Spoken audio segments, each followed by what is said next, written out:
name is Michelle Jackson. I'm with the Human Services Council. I want to thank everyone for coming out today to support such a critical issue, not just to human services and to nonprofits across the city, but to all New Yorkers, because human service workers are in desperate need of a raise. Am I right? Yeah!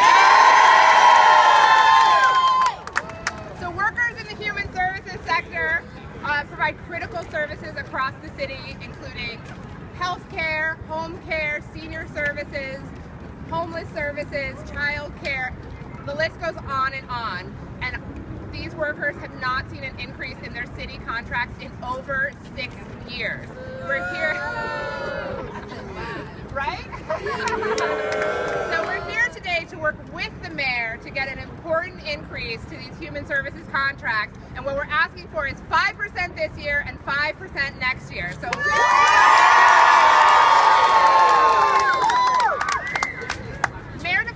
announced just last week an incredible goal of reducing the number of people in poverty in New York City by over 800,000 people. This is an incredible goal, and you know who's going to be on the front line in helping him? Human services workers.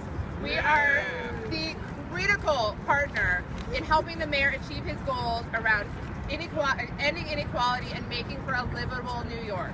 But we can't do that if our workforce isn't paid adequately. When nonprofit workers don't see an increase in their salaries, it hurts the sector. It makes our infrastructure weaker. It makes it impossible for nonprofits to recruit and retain employees. And it makes for a high turnover rate, which impacts clients, which is unfortunate because caseworkers are really critical links to clients, and they need that stability. We can do better. We have to do better.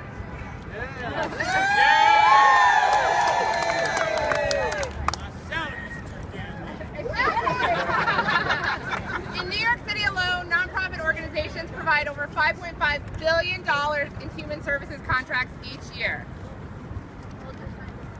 We are the main employer of women and people of color.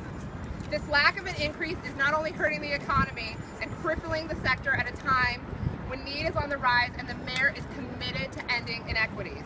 We're here to work with the mayor in getting a long overdue increase in our contracts. Again, we're asking for 5 and 5, which will go a long way to fixing the inequalities of the human services sector, who is so critical to the fabric of New York, to getting pay equity and to making New York a livable place for everyone, including the people who serve in communities. So I want to thank you all again so much for coming out. I want to first